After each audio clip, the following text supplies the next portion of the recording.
maybe if I went back, I will just have, tried to and keep pushing until I got a position into, yeah. So like, if I was to go back, that is what I would want. But I don't regret working in this, like doing this job. I don't regret it. So if you were to go back, will you make different choices? And how did you end up here, by the way? Being an orthopedic and getting into sales, those are two different.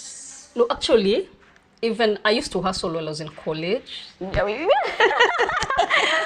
it was definitely promotions of things. Nairobi has money. Vast. There's money. Yeah. There are things you can actually do to just make money on the side over the weekend. So I used to do promotions, and that basically is just marketing. Because I was not expected to sell something, but I was expected to create awareness about a brand and push. Yes. So I had that experience. So when I left school, year 1, I volunteered. Year 2, I volunteered. Then I realized, no, this is not getting me where I want to go. I wanted to move out of home, have my own space, just do my own thing. And I needed the money. Now you see, I cannot depend on my parents to be given money. And this promotional money is not something you rely on, because you'll have a job for a month. The next 2 months, it's dry. It's not something you can count on. So I knew there were openings in sales and marketing. So I just dived in. I didn't mind doing it. First, I have friends who didn't. Okay, they keep saying, you can hustle. You out there. I don't want to be tied down in a 8 to 5 in a room, in some space. I just want my freedom. I want to interact with different people every day. I want to just be everywhere, not in a confined space. So it works for me. It did work for a very long period of time before I even came into the medical pharmaceutical field. Because I did promotions, I did insurance, I did electronics. Marketing, you're just marketing them? Yes, sales and marketing. But then I used to run into my friends, and then I had some few, what do I call them? I'm a curious person. I was told, when you leave this country, you can do 1, 2, 3. When you go to sleep. So I've done that in between. But when I had a baby now, I couldn't do that. So I had to come back to stability, security, You just can't leave this and go. I actually am that person. If I think I want to be on that other side, I don't think twice. I know I can always come back and start again from scratch. I don't fear that. But with a child now, you need stability, you need a home, you need to be constantly available. So that is when I came into this field, because I asked my friend, what are you guys doing? They're like, we're in sales and marketing, we do blah, blah, blah. I'm like, oh, okay, make me happy if you hear of something I can do. This is how I got here. And I to other people. Yes. But there's one thing I feel, you mentioned friends, I feel like people like, how do I put it? They look down upon people who are doing sales and marketing so badly. Like, you'll be like, hey, I do sales and marketing, and I don't know, I think we are perceived as people see us in the aspect they see like someone, having sweets on a box and they're running around. They can't make ends meet. Yeah, they look at you as a very, very poor person. I think that is the assumption people have on sales and marketing, I believe. But one thing I have, when I got into this job and I was analyzing, like when you analyze friends around you, people you've come out of campus from, I feel like people in this job have actually done better than most people around them. That for sure you can go do your research on. And I think this job it actually pays better than most jobs outside here. And the room for growth is like, no, it's global. And the room for growth is, Pharma is global. Yeah, it does well globally. What people don't know, what I've learned, like being in the corporate for a while, is that any company is made and built by sales and marketing. True. Wherever anything else you're doing in that company, because we depend on the money. Yes. And most people they don't understand what happens out there. So they think it's hectic, it's all this. I have a friend who completely was like, I'm not doing it. I'm going to stay out of a job for as long as I can. But the way you were just saying, but she stuck it out. She got a good job. She's doing very well. The same job she didn't want prior? No, this field. She just went into her own thing, customer service though. And she did well. She's doing well. So for the people we love, I think I love when I'm having something coming in. I think it kind of works well with my ego. If you tell me to wake up at 4, Dorothy, you tell me, Stella, we go for him, we go supply some viazi somewhere, and even if it's 1, and you're going to make even if it's just 10,000, I will be up that 1 AM waiting for you. Actually, I'll be the first one to reach where we're supposed to meet and tell you, I'm here. Because I think there's something motivation that comes with making money. I believe. You see, the thing is, don't think of it as little money. It's never little. Don't think of it as little money. People tend to think, ni choke, na hiyo pesa kidogo 10K. Apana. But this is something you didn't have. It's something you didn't have. It's a plus, and you don't even know what it will lead you to. Yes. You may just interact with other people who will tell you, there's something else here you can do and make some extra 1K. It's money at the end of the day. When it becomes consistent, you'll see the value of it. Exactly. But when you see it once and you say no, I think the experience also counts. Yes. You need to have that experience. You need to see how it gets done by those other people. And you don't even understand the logistics that get into it. Mm-hmm. And you can also find a way. It can also be a way of you making like extra cash. Like there's more to just what is being, I'm usually curious. If you tell me like, this is happening, people are making this, I'm usually curious who's there. Beneficiary, like who's making most of the money, and you see through that, and you see whether or not you can have the same thing, or you can just offer the service to whatever you're being paid for.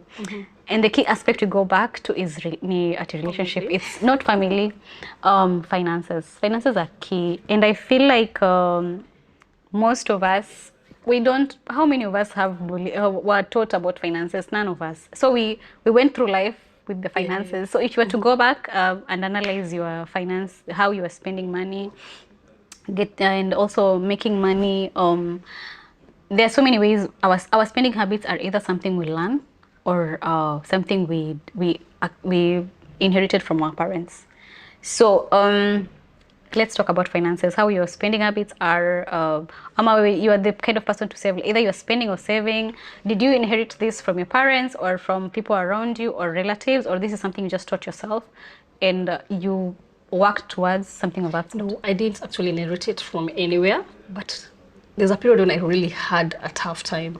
When you did just survival mode, like you just pay your bills, you eat, you sort your baby, the house help, and there's nothing else, not even transport to go to work tomorrow, and you were paid like yesterday. So the accountant at our family never used to understand why. You don't have like, money. No, I always had to take an advance. And if you can actually give me earlier on, it worked better for me because I really don't care. I just need to survive through this period. When the time comes for me to pay my bills, I just pay my rent, pay my house girl, sort food, and then again, I'm back to zero. So in the event that my child gets sick, I have nowhere to go. I have nothing, like not even 1K to go to the nearest clinic. I don't have it. So the moment I made some extra money and I realized I actually don't need to upgrade my life, you don't need to. I think that is one thing we share in common. Live within your means. Live that below money, should put be it away. So I just pay my rent, I pay my bills, we eat. Anything extra, I put away. Because I don't want this issue. Your child needs to go to school. You don't even have school fees. You cannot afford a book. And it's not a joke. You go to work every day. It's because we are on survival mode. I've been there. I don't want it. I don't want to worry about such things, and I want to thrive. The coming year, I just want to thrive. 2023. And you're not thriving without money. You need to put it away. You need to make it work for you. Even if it's just a passive income that you're saving and putting away. Very important. But most important, don't upgrade. Actually, that is the mistake we made. Just because you've made some extra 10K, now you're moving to a bigger house, you're buying everything new, you don't need to upgrade. I always think like, I need to be safe. I may not have this job tomorrow. Where do I fall back? You need to think in terms of where do I put this money so that it works for my benefit? What business can I get into that does not need my direct input or involvement, but I generate some money? Or it's something I can fall back to. Very important. Very important. So when you're safe, you can start thinking about retire. It's never too early. You have to think about it, like, how am I going to retire? You started? No, I have always been. I'm like, do I have enough? And I have a child. Am I able to pay for college in case it's tomorrow? I have a college fund for my child already. Yeah, exactly. You need to do that. Yes, you do. And you need to think about your retirement. Put, even if it's just 10% into a retirement account, you need it. It could just come. Or you just want to be safe. To know I will retire. I have this little money. Maybe I'll start a small shop just to stay busy, not to make money. To just survive. But at that age, you don't need to survive. You'll be sure I'll eat, I'll sleep, I have a house. I think small things are taken care of. COVID was a lesson. I think people was the biggest lesson. During COVID, our salaries were slashed to half. You're like, this is what I earn, literally. You have zero allowances. Like it's now you and your. That is the time I really looked at my salary and I was like, dang. But lucky for me, I had paid my rent. Like I think I had done 3 months bills, like rent. I had done 3 months rent. So when the rent was like during COVID, I didn't pay rent when we were at home. I didn't pay rent. So by the time things were getting back to where they were, we were going back to work. I was still okay, and my salary was just for food, and that. And COVID was a big lesson for people. And I think if you didn't learn anything through COVID, you never learn. A lifesaver. It just reinforced, you know. Ish, I thought I had some money put away. Hey. It's like, you've sorted your bills for a few months. You think you have enough food for a few months. Then out of nowhere, you're back to zero. You've no money. You need to start thinking, where do I start? But I think the most important thing is the mindset. The mindset is key. It is key. And it's important to save. COVID is where I appreciated I had money. Try to make some extra money. Yeah, that's true. Yeah. And I think we overlook on how to make extra cash. It can be something, just simple thing that can make you even 2K, 30K. When you're making 1K a day, that's like 13 a month. It's even if it's 500, that is 15K in a month. 15K that you didn't have. 15K can actually do shopping in your house, and the money that you need and pay bills, and you can put aside whatever that was meant for that. So that is how you're supposed to look at it. So whatever little that you have, you put away. And I usually say, as we grow older, I think you realize that most of us were in survival mode. I think I have been in survival mode for when I started working through, because I don't come from I don't come from a humble background per se. I come from, it's just an average home, but I am the middle child. You know that saying that middle child are forgotten? That thing is true. Because everyone will be sorted out. I will be the last one. Like I will get the chance. I will get after everything has been spent on other people. So mimi nilikuwa tu na mabakshishi.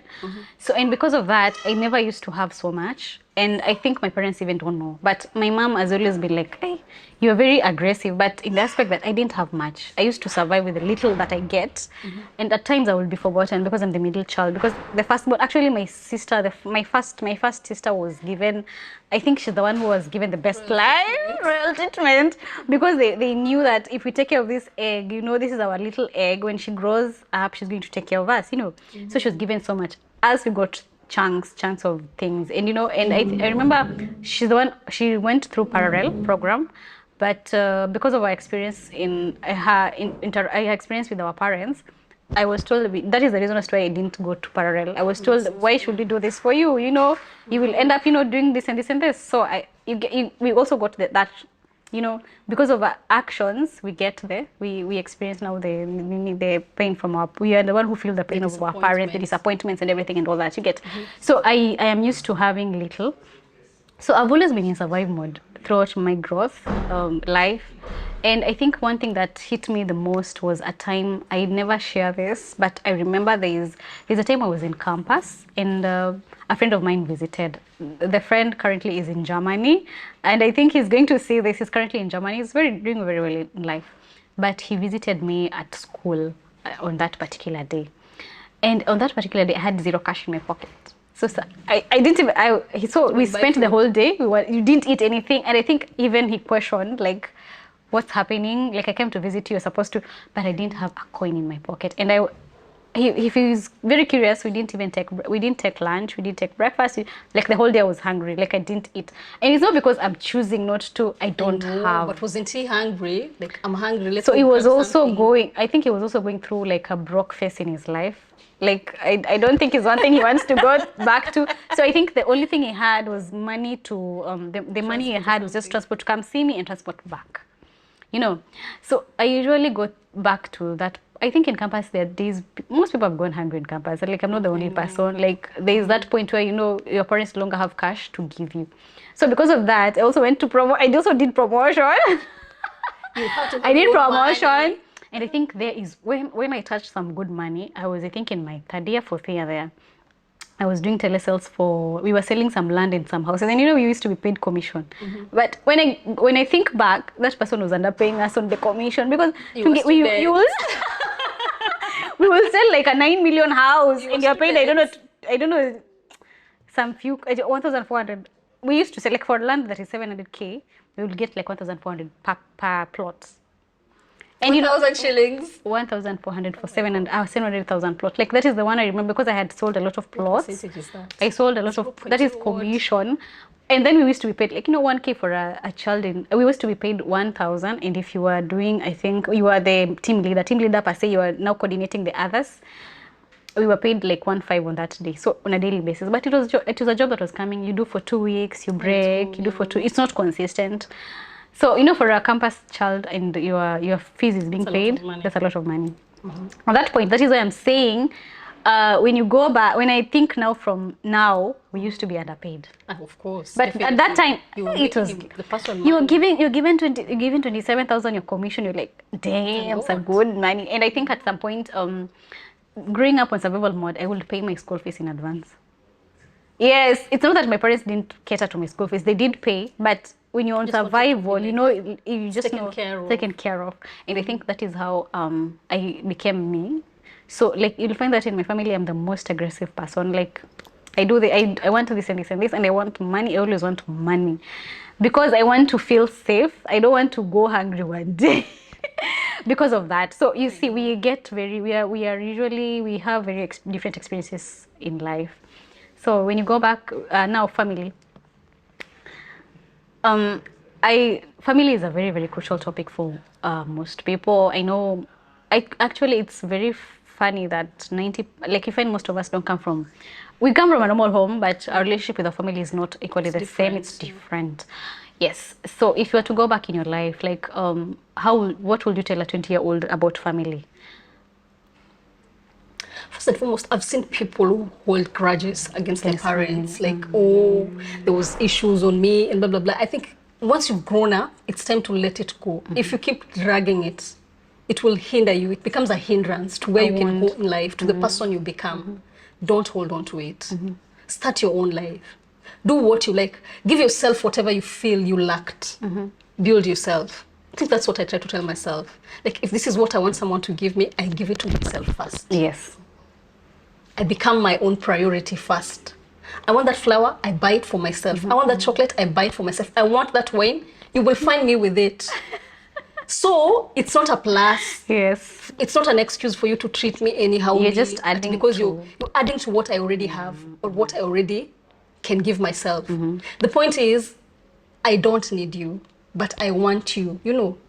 It's different when you actually are needy. It is very different when you're a needy person. Even people treat you differently. It is. Yes.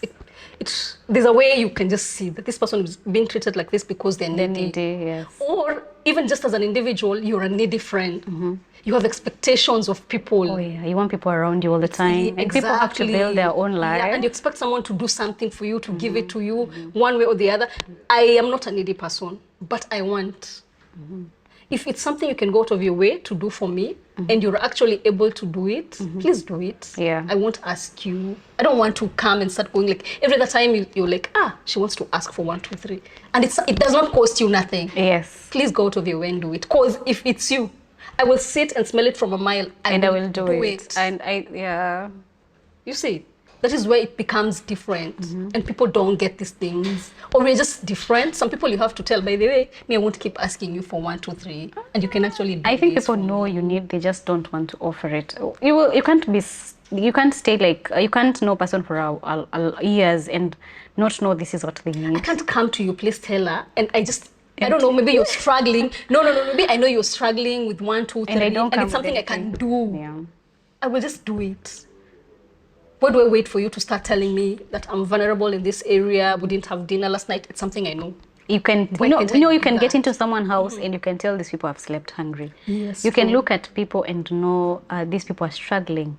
You can look at someone and know this person is struggling. You can tell. You can always tell. We just choose not to, or sometimes we don't want to be responsible for someone else. It's not being responsible. It's just doing what you can.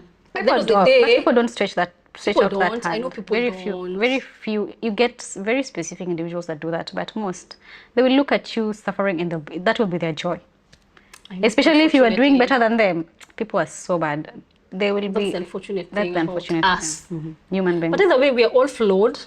No one is perfect. So if I can handle my imperfections, I can handle yours. but don't overdo it. There's a limit. There's a limit. There's a limit. That is the key goal, limit to most things. There's a limit. Based on family now, I think that if for people who have issues with families, like most of us do have issues sometimes, but I think you have to spend time with your family, even if it's once a year. If you have issues with your family, you can just go once a year, even two days or one day, just to see them. I think when you see your family, it's not about appreciating or bonding with them or entertaining their toxicity. I just think that there is that fulfillment on an individual. You just go see your mom, say hi. Like, I know there's a friend of mine that had a very toxic mother. The hardest thing you can ever deal with is a toxic mother, someone who gave birth to you, being toxic to you. You don't understand why this person is treating you badly, yet they gave birth to you. I feel like most times our parents treat us badly. It's either we are attached to every child gets a different parent. Yeah. Those who get a happy mom, those who get like a frustrated mom. So try to understand when you were born what happened, or throughout your being brought up what happened, because you might find that sometimes maybe your mom had you out of wedlock. Maybe that is she looks at you as a problem, so she tends to mistreat you. So once you understand why your mom is doing such, if our moms are not willing to open up, if your mom can open up and tell you, or you can look for an auntie so that you understand. Once you understand this is why you're being treated like this, I think you let go of that. And number two, you keep your distance, but you still know this is your mom. Like, you can take care of your mom, just send 1,000 bob, but you don't have to entertain the toxicity. You can just take care of them, because there's some fulfillment that comes with it. If you don't do it, and maybe your parent passes on, God forbid, you will feel the guilt. So I usually say, do the little that you can, but do not entertain the bullshit. But find time to even just spend time with family, relatives, someone related to you that you can. It actually feels, our soul is our soul has various aspects of things that need it to be whole. So it helps you to feel that part of it. So I usually say, spend time with family. If you have good family members, appreciate that and see them as often as possible. If you have a sister that gives to you when you're in need, give back. They don't have to be in need. You can just appreciate, And if you find friends who are family, love those people. Love those people as much as you can, but don't tolerate toxic behavior, because that is one thing I don't like. And if you feel like you've outgrown sometimes you can outgrow friends or family. You have to grow them. And that is part of life. But other than that, I think we've covered most of it. And whatever we wanted to talk about. One last thing that we don't talk about is mental and physical wellness. I think these are things we've come to learn. I don't think we knew about them when you were in our 20s. But these are things we are learning them, I think recently, 5 years recently. And these are things we are working towards. And I don't think there's much. Is there any other thing you can see, for your mental or physical wellness when you are back in your 20s? Is there something if you knew about it? I didn't know. So there's nothing. Even when you have to look back. Yeah, I didn't. If you have to look back, I think there's nothing much we know. It's important. It's important that you have a peace of mind, that you maintain it, that whatever is bringing you that negative energy or doing away with your spirit generally, step away from it. Yeah, step away from it. It is very hard to maintain a positive mental status for long. Of course, some things are difficult. Sometimes we just have these moments when it's depressive, things are not working out, some things you can't actually take care of, It's moments. Oh, yeah. They're not everyday things. It's not something you drag into your everyday life. Yes. Just look at it, think about it, but it does not have to become your entire day. You evaluate and review. Yes. You just do your best. Analyze. Mental health is very important. But it's something we've learned lately. So we are still figuring it out and learning how to work around it. But one thing about physical health, I played basketball. I know I'm short, but I did play. I was actually the captain for 2 years. I played basketball in high school. And I think you need to look for activity to keep you physical fit, because when you become a mother, have you ever looked at you find someone is a trainer, or do you know that people who are trainers, dancers, the people who exercise their body, they actually have a very smooth birth, and actually after postpartum recovery of their body because of their body was fit. Look into that. It's actually something. So if you can be active, be physically active as early as possible, as early as high school, as early as primary, and it is something that your body is going to appreciate later on in life. And also after birth, when you want to bounce back, your body will actually be able to bounce back faster than if you're not physically fit. So to any 20-year-old, any random advice you'll give to a 20-year-old, whether in the early 20s, after 25, what is the advice would you like to leave with them, with? Take risks. There's nothing to lose at the end of the day. You have so much time ahead of you. You can always bounce back. Yes. So bounce back. I think in your 20s you are in a phase where you can experiment. I did. Fail. I did. Restart again. So I think that's a very, very good advice. Yeah. So thank you guys. Thank you, Dorothy, for finding the time and also being with us here. And guys, thank you for watching. As always, you can go back and look at our videos. We have other videos on content of women. Let's keep on building each other.